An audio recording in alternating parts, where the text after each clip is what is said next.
Pranamsi. I have a beautiful question from Nikhil. Gentleman is from Mumbai.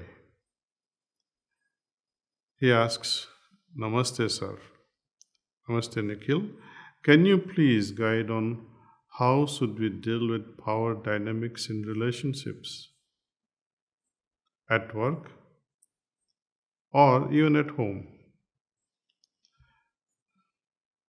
Nikhilji, power dynamics seems to prevail in every segment of society. People often dream of Ramayana times, quoting Ramayana left and right. One wonders if there was peace at all then. The power wielded by Kaikeyi. Who can forget that? That brings chills all over the body.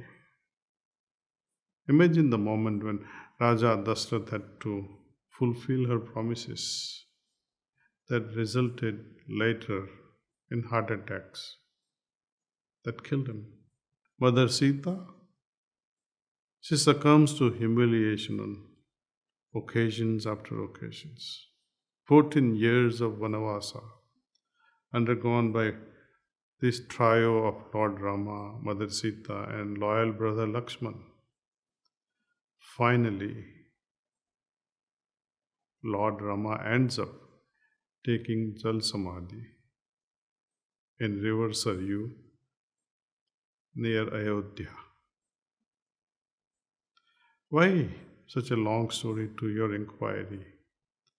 I, as an employer, did witness many individuals wielding their power politics, and now as a president of Sri Ramchandra Mission, I do witness all sorts of complexities. As an employer, was I able to get rid of those guys who were good at their work, who were very efficient? I could see the loss if I did let go of such individuals who were indispensable. Fighting against this power play has only one solution: how good you are with your expertise. If you become indispensable, your boss will always side with you. Loaded question, Nikhil, that power dynamics at home and at work.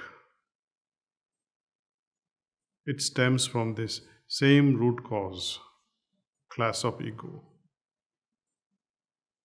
We can talk a lot about this question, but I will try to keep it very brief. My suggestion is simple: cultivate humility. Humble people don't break like a giant oak tree on stormy night. Instead, their heart is like the soft reed that survives the storm and rises to bask in the sun the next day. Humility is a sign of inner strength. It breeds true courage, the courage of humble people that truly helps break through the barriers. Have you seen the tiny, tender, hairy roots of the tree break through the toughest bedrock? These insignificant and almost invisible, seemingly powerless roots, they force the way for the mother root to go deeper and make the tree even stronger. Likewise, the most impenetrable stone-like ego barriers, pride and prestige, are broken down by heart filled with humility like those soft roots. So be humble, be loving, and be authentic. At work, there is a need for self-protection, no doubt, because there is competitiveness. Even at work, humility will help in any power dynamics. If one is competent and skilled, they get their due. We all know the story of, Steve Jobs, who was ousted from his own company, Apple. And in a few years, he made a strong comeback. Recently, I was reading about Michael Dell and how he quietly remade his company and went on to create immense wealth for investors.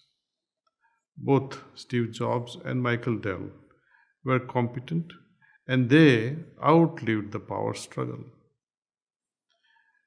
become indispensable for your job. Become so good that come what may, people need you on their side all the time. How does humility help in becoming indispensable? Humility is an attitude where I know what I am, I understand what I ought to be, and acknowledge the gap between the two. When one is aware that there is a lot they might not know, it's okay. It shows intellectual humility. Great scientists, the masters, and experts have an innate quality of humility, making them lifelong learners in their area of expertise. Their perfection comes from the humility they carry within their heart. So, in short, answer is humility. Curb your ego. Best of luck.